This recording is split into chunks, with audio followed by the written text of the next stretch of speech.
Good evening everyone, कैसे हैं आप सब लोग। आई होप अच्छे होंगे। Welcome to study with Sumita. आज का हमारा टॉपिक है संविधान निर्माण। कल के वीडियो में हमने जाना था लोकतंत्र क्या और क्यों। ये जो टॉपिक है ये मैं आपको एनसीईआरटी बुक से लेकर आई हूँ, जो कि आपकी आगामी परीक्षा सीटेट जो एग्ज़ाम होने वाला है उसके लिए बहुत ही महत्वपूर्ण है। आप सीटेट हो या फिर आपका यूपी टेट हो या सुपर टेट हो या अदर कोई भी एग्ज़ाम हो, ठीक है, एनसीईआरटी का जो भी सिलेबस आता है वो सारे ही एग्ज़ाम में आपको देखने को मिलता है। अब ये जो है ये आपकी क्लास 9th की है।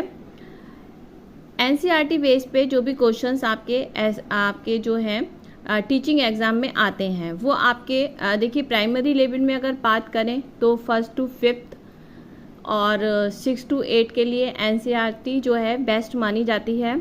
उसमें अगर आप 6 to 8 की तैयारी कर रहे हैं सीटेट की, तो उसमें ऐसा नहीं है 6 to 8 में आपको प्राइमरी की बुक और आप 6 to 8 तक की जो एनसीईआरटी पढ़ेंगे उसमें आपकी तैयारी पूरी हो जाएगी।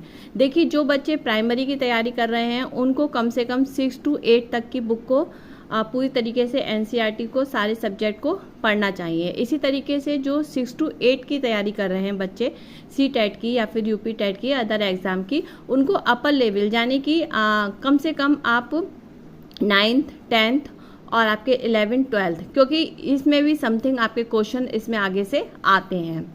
अब कहाँ से क्वेश्चन थ्योरी में से आते हैं, तो मैं इसलिए आपको पूरी तरीके से चैप्टर वाइज रीडिंग कराऊंगी, जिससे कि हम रीड करेंगे और रीड करते करते इसमें जो भी इम्पोर्टेंट चीज़ें आएंगी उस पर हम जो है सर्कल करेंगे, उनको नोट करेंगे। इससे आपकी देखिए नोट्स भी तैयार होंगे और आपको पूरी तरीके से एनसीईआरटी आप उसको पढ़ भी सकते हैं, ठीक है। और कहाँ से क्वेश्चन आते हैं तो वो भी मैं आपको बताती हुई जाऊंगी।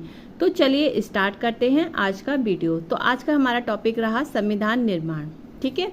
तो ये तो इसका इंट्रो है, इसमें तो ऐसा कुछ खास नहीं है, लेकिन हम स्टार्टिंग यहाँ से करते हैं। दक्षिण अफ्रीका में लोकतांत्रिक संविधान। इसमें है आपका स्वतंत्रता के लिए एक लंबे संघर्ष के बाद दक्षिण अफ्रीका को आज़ादी और लोकतांत्रिक संविधान की प्राप्ति हुई थी, ठीक है। 1 मिनट बस आप रुकिए ज़रा, मैं थोड़ा सा इसका ये बढ़ा लूँ हल्का सा, है ना। हाँ अब ठीक है। एक्चुअली मैंने इसका पीडीएफ इसलिए नहीं बनाया, पीडीएफ में ना वो क्वालिटी नहीं आ पा रही थी क्लियरली, इस वजह से मैंने सोचा मैं आपको डायरेक्ट बुक से ही वीडियो बना देती हूँ।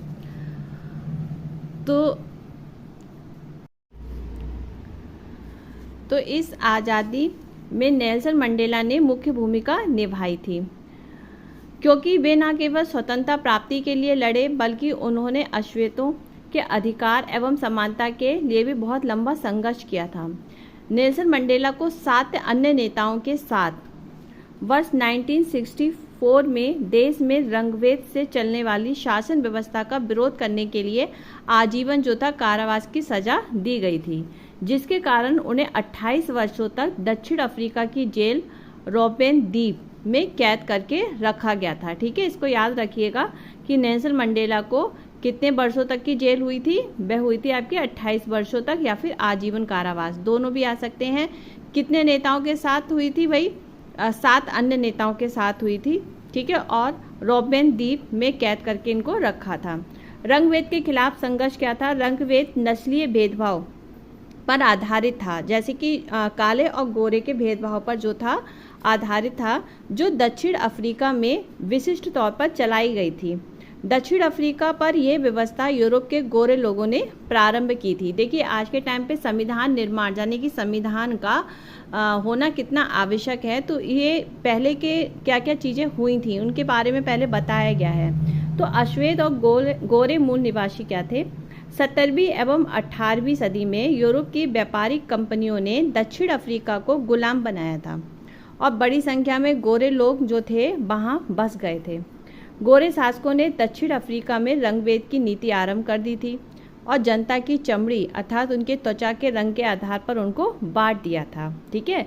दक्षिण अफ्रीका में अश्वेतों की आबादी जो थी कुल जनसंख्या की सिर्फ 3/4 थी और श्वेत और अश्वेतों के अतिरिक्त वहाँ पर मिश्रित लोग भी रहा करते थे, जिन्हें रंगीन त्वचा वाले भी कहा जाता था। ठीक है, जो ना कि काले में आते थे, ना कि गोरे में आते थे, जैसे कि सामने वर्ण में आते थे। ठीक है, अब अश्वेतों के खिलाफ भेदभाव क्या था?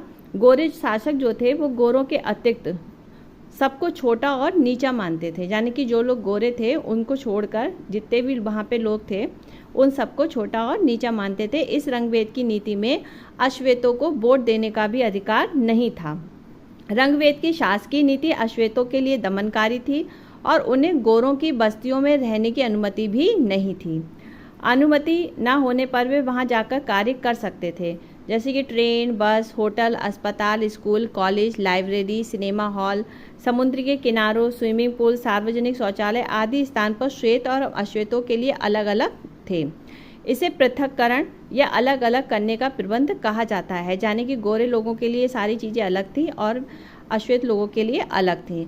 अश्वेतों को श्वेतों के जो चर्च थे वहाँ पर जाना पूरी तरीके से प्रतिबंध था, यहाँ तक कि उन्हें संघ बनाने और श्वेतों के खिलाफ विरोध प्रदर्शन करने का भी अधिकार नहीं था। ठीक है, अब इसी बीच में जो था अफ्रीका नेशनल कांग्रेस का गठन हुआ।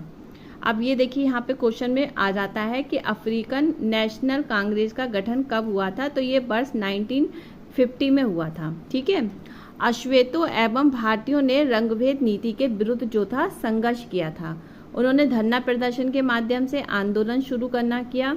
अफ्रीकन नेशनल कांग्रेस, ठीक है, ने इस आंदोलन का नेतृत्व किया था। इस आंदोलन में रंगभेद की नीतियों के विरुद्ध में मजदूर संगठन और वहाँ की कम्युनिस्ट पार्टी एवं संवेदनशील लोगों ने अफ्रीकन नेशनल कांग्रेस को समर्थन दिया।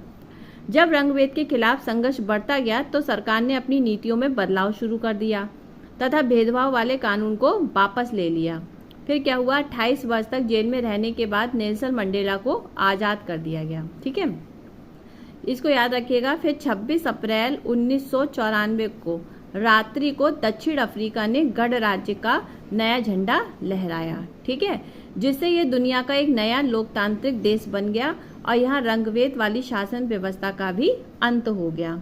अब दक्षिण अफ्रीका में नस्ली आधार पर समानता क्या थी? दक्षिण अफ्रीका की आज़ादी के बाद अश्वेत नेताओं ने समाज से आग्रह किया कि सत्ता में रहते हुए गोरे लोगों ने जो उन पे जुल्म किए थे उन्हें वह भूल जाएं और गोरों को माफ़ कर दें तथा लोकतांत्रिक मूल्य और सामाजिक न्याय और मानव अधिकारों पर आधारित एक नए दक्षिण अफ्रीका का निर्माण करें। 2 वर्षों की चर्चा और बहस के बाद क्या हुआ, दक्षिण अफ्रीका ने अपने देश का संविधान बनाया। ठीक है, और इस संविधान ने नागरिकों को जितने अधिकार दिए हैं दुनिया के किसी भी संविधान ने नहीं दिए हैं। सबसे ज़्यादा अधिकार नागरिकों को किसके संविधान ने दिए हैं? तो वह दिए हैं दक्षिण अफ्रीका के। ठीक है, याद रखिएगा। दक्षिण अफ्रीकी संविधान की प्रस्तावना इस भावना को बहुत खूबसूरत ढंग से व्यक्त करती है, इसीलिए दक्षिण अफ्रीका लोकतंत्र के मॉडल के रूप में स्थापित किया गया। अब संविधान की आवश्यकता क्या है? किसी भी देश की शासन व्यवस्था को सुव्यवस्थित रूप से संचालित करने में संविधान की महत्वपूर्ण भूमिका होती है। संविधान की आवश्यकता जनता के अधिकारों को रक्षा प्रदान के लिए होती है, चाहे वह बहुसंख्यक वर्ग से हो या फिर अल्पसंख्यक वर्ग से हो। सभी के लिए कुछ मूलभूत नियम बताए गए हैं यहाँ पर। गोरे लोगों ने बहुमत के शासन के सिद्धांत और एक व्यक्ति एक वोट को स्वीकार कर लिया। साथ ही गरीब लोगों और मजदूरों के कुछ अधिकारों के लिए भी सहमत हो गए थे। अश्वेत लोग इस बात पर सहमत हुए कि केवल बहुमत के आधार पर ही सभी फैसले नहीं होंगे, कि यानी कि जो जितनी ज़्यादा संख्या में है वह फैसले लेगा, ये जो है अश्वेत लोगों ने स्वीकार नहीं किया था। ठीक है, इसलिए इन्होंने कुछ नियम बनाए जिनका पालन सभी को भविष्य में चुने जाने वाली सरकार को भी करना होगा। इन्हीं नियमों के लिखित रूप को संविधान कहा गया। इसलिए कहा जाता है कि किसी भी देश का संविधान लिखित नियमों का एक दस्तावेज है। ठीक है, जिसके नियमों को देश के सभी लोगों द्वारा स्वीकार किया जाता है। संविधान की आवश्यकता से संबंधित कुछ मुख्य तत्व यहाँ पर बताए गए हैं, जो कि देखिए इनमें से आपको जो इम्पोर्टेंट है वो मैं आपको रीड कराती हूँ। ठीक है, इनमें से भी ऐसा कुछ नहीं है। अब हम बात करते हैं भारतीय संविधान का निर्माण।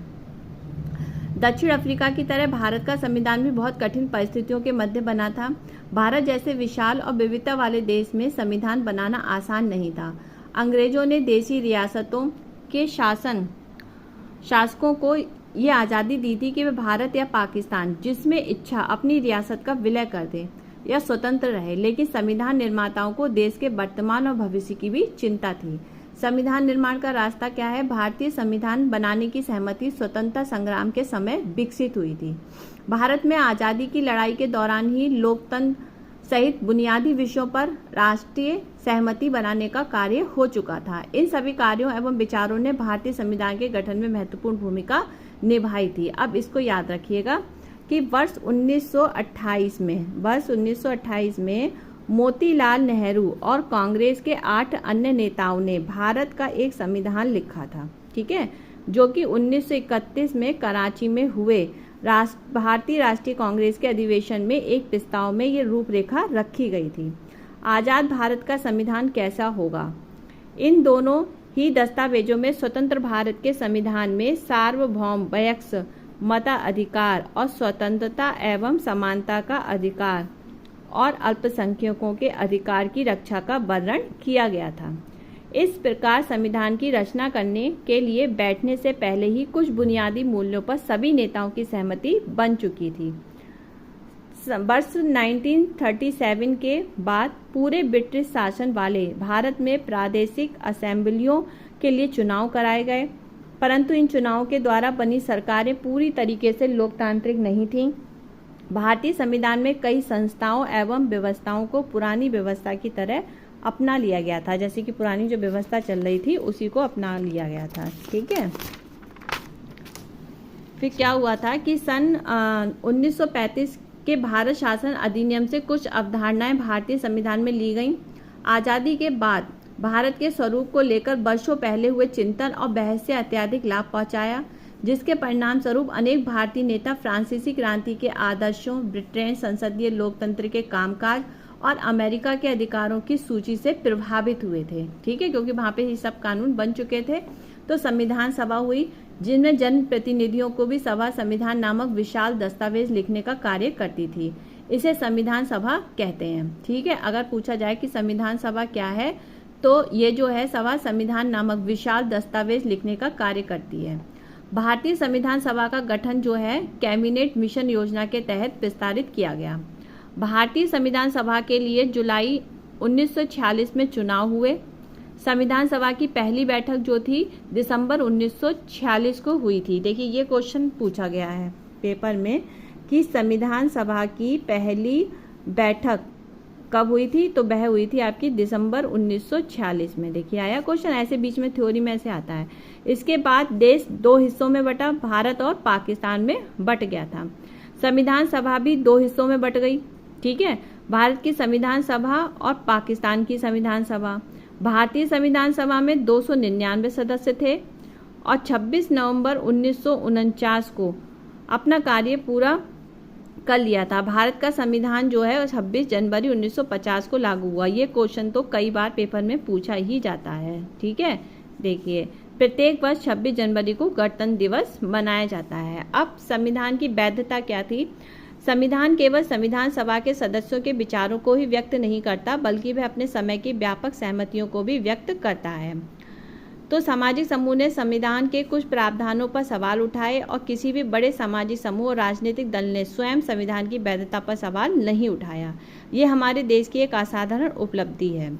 संविधान को स्वीकार करने का एक अन्य कारण यह भी था कि संविधान सभा जो थी भारत के लोगों का ही प्रतिनिधित्व कर रही थी, परंतु उस समय सार्वभौम वयस्क मताधिकार नहीं था कि सबके लिए ही जो था वोट देने का अधिकार उस समय नहीं था। इसलिए संविधान सभा का चुनाव देश के लोग प्रत्यक्ष ढंग से नहीं कर सकते थे।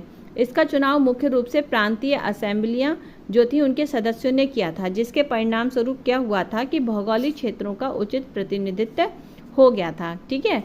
अब यहाँ तक मैं आज आपको रीड कराती हूँ, इससे आगे का मैं कल रीडिंग कराऊंगी। इसमें से कुछ महत्वपूर्ण चीज़ें हैं वो मैं आपको आज बता देती हूँ।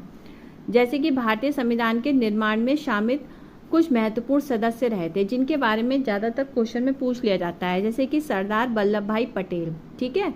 तो इनका जन्म कहाँ हुआ था? ये 1875 में हुए थे और 1950 में इनकी मृत्यु हुई थी, ठीक है। और गुजरात में इनका जन्म हुआ था और ये अंतरिम सरकार में सूचना एवं प्रसारण, ठीक है, याद रखिएगा। सूचना एवं प्रसारण, गृह एवं आंतरिक मामलों के मंत्री थे। कौन थे? सरदार वल्लभ भाई पटेल। ये एक वकील और बारदोली किसान सत्याग्रह के भी नेता थे। इन्होंने भारतीय रियासतों के विलय में निर्णायक भूमिका निभाई थी। फिर थे अब्दुल कलाम आज़ाद। इनका जन्म जो था 1888 में हुआ था, 1958 में इनकी मृत्यु हुई थी। वे शिक्षाविद, लेखक और धर्मशास्त्रों के ज्ञाता थे। इनकी कांग्रेस एवं राष्ट्रीय आंदोलन में अग्रणी भूमिका थी और ये केंद्रीय मंत्रिमंडल में शिक्षा मंत्री रहे थे। डॉक्टर राजेंद्र प्रसाद, ये तो ज़्यादातर एग्जाम में आते ही आते हैं, ठीक है। ये संविधान सभा के स्थायी अध्यक्ष थे और चंपारण सत्याग्रह के प्रमुख व्यक्ति थे। ये 3 बार, ये याद रखिएगा, ये 3 बार कांग्रेस के अध्यक्ष रहे और ये भारत के प्रथम राष्ट्रपति निर्वाचित किए गए। देखिए तीसरी लाइन में भी कई सारे क्वेश्चंस आ जाते हैं, तो क्वेश्चन कहीं और से नहीं आते हैं, इन्हीं बुक से आते हैं। बस आप थ्योरी पढ़ोगे तो आपको क्वेश्चन, आप नोट्स बनाते चलिए, आपको इसमें से जो भी इंपॉर्टेंट लग रहा है और जो भी मैं आपको बता रही हूँ आप उसके नोट्स खुद से बनाइए, तो आपको कोई भी पेड क्लास लेने की आवश्यकता ही नहीं पड़ेगी। और अगर आप चाहेंगे तो मैं आपको 6, 7, 8 की जितनी भी NCERT के है सिलेबस वो भी मैं आपको करा दूंगी, तो आप बस सहयोग करिएगा। फिर है SC मुखर्जी। ये संविधान सभा के उपाध्यक्ष तथा प्रसिद्ध लेखक एवं शिक्षाविद थे और ये बंगाल विधानसभा के भी सदस्य रहे थे, ठीक है। अगर पूछा जाता है ना कि इनमें से कौन से ऐसे शिक्षाविद हैं जो बंगाल विधानसभा के सदस्य रहे थे, तो आप बता सकते हैं कि SC मुखर्जी रहे थे। डॉक्टर भीमराव अंबेडकर, ये तो क्वेश्चन कई बार आ चुका है, ये तो आपका इम्पोर्टेंट ही है कि प्रारूप समिति के अध्यक्ष कौन हैं, तो वही भीमराव अंबेडकर हैं। देखिए ऐसे आते हैं क्वेश्चन। ये सामाजिक क्रांतिकारी और चिंतक थे। ये जातिगत भेदभाव के खिलाफ हमेशा लड़ते रहे थे। जवाहरलाल नेहरू जी, ये अंतरिम सरकार के प्रधानमंत्री थे और देश आज़ाद होने के बाद ये भारत के प्रथम प्रधानमंत्री बने थे। ये क्वेश्चन बार बार पूछा भी जाता है कि भारत के प्रथम प्रधानमंत्री कौन थे, तो भाई जवाहरलाल नेहरू थे। सरोजनी नायडू, इनके बारे में भी कई बार पूछा गया है। ये कवित्री थी, लेखिका थी, राजनीतिक कार्यकर्ता भी थी। पर उत्तर प्रदेश में पूछा जाता है कि उत्तर प्रदेश की प्रथम महिला राज्यपाल कौन थी, ठीक है। तो उत्तर प्रदेश की प्रथम महिला राज्यपाल आपकी सरोजनी नायडू थी, ठीक है। ये देखिए ये सारे इंपॉर्टेंट है, ये मैं आपको थ्योरी में से ही बता रही हूँ। फिर है आपका TT कृष्णाचारी, के प्रारूप समिति के अध्यक्ष थे और उद्यमी और कांग्रेसी नेता थे। बाद में केंद्रीय मंडल में भी ये वित्त मंत्री बने थे। कन्हैयालाल मणिक, लाल मुंशी, ये वकील थे, इतिहासकार थे और प्रारूप समिति के सदस्य भी थे। श्यामा प्रसाद मुखर्जी, ये अंतरिम सरकार में उद्योग एवं आपूर्ति मंत्री थे। बाद में इन्होंने भारतीय जनसंघ की स्थापना की थी। जी दुर्गाबाई देशमुख, ये वकील थी और इन्होंने महिलाओं की स्वाधीनता हेतु अनेक आंदोलन किए थे और ये आंध्र प्रदेश में महिला सभा की जो थी संस्थापक भी थी, ठीक है। अब पूछ लिया जाए, मान लीजिए कि आंध्र प्रदेश में महिला सभा की संस्थापक कौन थी, तो भी ऑप्शन में आ जाएगा, आप याद कर लीजिएगा। इसके पश्चात ये केंद्रीय समाज कल्याण बोर्ड की भी अध्यक्ष बनी थी, ठीक है। तो आज के लिए इतना ही है। कल मैं आपको इससे आगे की रीडिंग बताऊंगी, तो ये चैप्टर कल आपका फिनिश हो जाएगा। फिर इस चैप्टर से रिलेटेड जो भी आपके क्वेश्चंस होंगे वो भी मैं आपको बता दूंगी, ठीक है। अगर वीडियो अच्छा लगा हो तो प्लीज़ लाइक ज़रूर करिएगा, कमेंट में बताइएगा कि कैसा लगा, और चैनल पर पहली बार आए हैं तो सब्सक्राइब भी कर दीजिएगा। तो चलिए फिर कल मिलते हैं नेक्स्ट वीडियो में, तब तक के लिए बाय बाय, टेक केयर।